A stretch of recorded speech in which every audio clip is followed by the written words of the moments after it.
ভাতের প্লেটে করে মুড়ি খাচ্ছি, তাও আবার একেবারেই ভাতের মতো মুখ ভরে ভরে। কি একটা অবাক বিষয়, তাই না? এই বিষয়টা দেখতে কেমন দেখাচ্ছে আমি জানি না, তবে আমার কাছে কিন্তু ভারী মজা লাগতেছিল। হ্যালো এভরিওয়ান, আসসালামু আলাইকুম। আজকে হবে স্পেশাল মুড়ি মাখার গল্প, যে গল্পটা কিন্তু না বললেই নয়।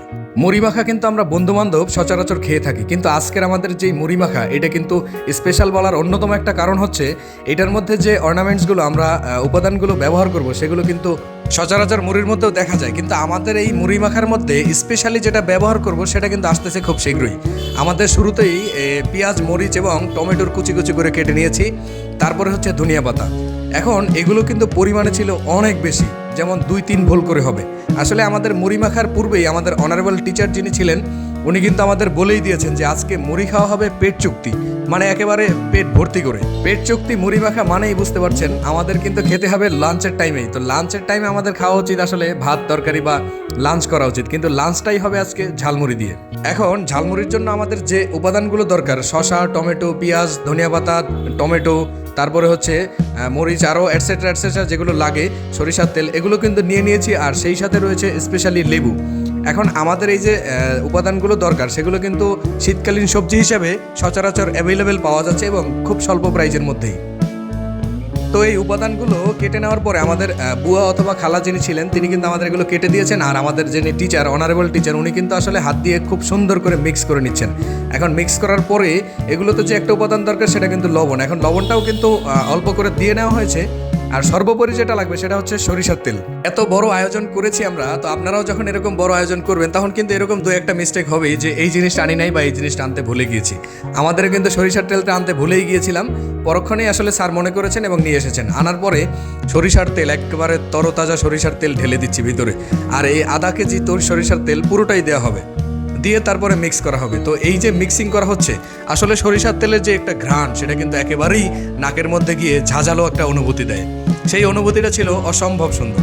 সরিষার তেল দেওয়ার পরেই একেবারে সুন্দর করে মিক্স করে নেওয়া হচ্ছে। এখন মিক্স করার পরে আর আমাদের ওদিকে যে স্পেশাল উপাদান রয়েছে সেটা কিন্তু চুলার উপরে রয়েছে রান্নারত অবস্থায়, আর সেই উপাদানটা হচ্ছে মুরগির গোস্ত। আর নতুন উঠেছে শীতকালীন আলু, সেটা দিয়ে এই যে মুরগির গোস্ত রান্না করে নিয়ে আসা হয়েছে। রান্না করা মুরগির গোস্ত দিয়ে এত সুন্দর একটা ফ্লেভার আসতেছিল, মনে হচ্ছিল যে এখনই খেয়ে ফেলি। তো সেই মুরগির গোস্ত দিয়ে আসলে এই মশলাটা প্রথমেই মাখা হবে, আর মাখার পরে হচ্ছে মুড়ি মাখা হবে। তো মশলাগুলো পুরোটা দেওয়া হচ্ছে, দেওয়ার পরেই কিন্তু হাত দিয়ে নাড়াচাড়া করে খুব সুন্দর করে মিক্সিং করে ফেলা হবে। এটা মিক্স করার পরে আমার কাছে মনে হচ্ছিল কাইন্ড অফ সালাদ, মানে ভাতে যে আমরা সালাদ খাই সেটা, কিন্তু এটা কিন্তু ঝালমুড়ির একটা মশলা। তো 3টা ভাগ করা হয়েছে, 3 ভোলে 3বারে মাখানো হবে। এক ভোলের মধ্যে নিয়ে তারপরে হচ্ছে মুড়ি দেওয়া হবে, আর মুড়ি দিয়ে যখন মিক্স করা হবে তখন কিন্তু অসম্ভব সুন্দর একটা সৌন্দর্য তৈরি হবে, আর খেতেও কিন্তু ভারী মজা হবে। আসলে ঘ্রাণটা আমাদের নাকের মধ্যে এসে একেবারেই ক্ষুধা লাগিয়ে দিয়েছিল। আপনারা যদি স্পেশালি মুড়ি এভাবে তৈরি করতে চান তাহলে কিন্তু অবশ্যই মুরগির গোশত অ্যাড করতে হবে, তাহলে কিন্তু মজা কিন্তু দ্বিগুণ মাত্রায় বেড়ে যাবে। আর এই মিক্স করার পরেই কিন্তু সাথে সাথেই মুড়িটা খেয়ে নিতে হবে। তাছাড়া কিন্তু মুড়িতে যদি বাতাস লাগে তাহলে তো আপনারা জানেনই তার কী অবস্থা হয়। মুড়ির সাথে মশলার যদি ভালো মিক্সিং হয় তাহলে কিন্তু সব থেকে বেশি মজা হয়। তো একটু সময় নিয়ে আসলে ঘুরিয়ে ঘুরিয়ে মিক্স করে নেওয়া হচ্ছে। মিক্স করার পরেই দেখো কালারটা কি চলে আসছে, এটা দেখে যে কেউ কিন্তু একেবারেই জিভ সামলাতে পারবে না। তো তারপরেই হচ্ছে সবাই যার যার প্লেট নিয়ে চলে আসছে। আমার প্লেটটা ছিল কিন্তু একেবারে ভাত খাওয়ার প্লেট, আর সবাই নিয়ে আসছে ওয়ান টাইম প্লেট। তো আসলে ওয়ান টাইম প্লেটও ছিল, ভাত খাওয়ার প্লেটও ছিল, এই দুইটাতে মিক্সিং করে আমরা নিয়েছি। আর বলা হয়েছিল যে পেট চুক্তি, আসলেই কিন্তু পেট চুক্তি। আমরা খাওয়ার পরে কিন্তু আসলে নিজেদের কন্ট্রোল করতে পারতেছিলাম না যে কত দূর খাবো। তো সবাই কিন্তু পরিপূর্ণ খেয়েছে। আসলে এরকম একটা আয়োজন মাঝে মধ্যেই করা উচিত আমাদের, তাহলে কিন্তু তার মধ্যে আমাদের সম্পর্কের দৃঢ়তা বৃদ্ধি পায়।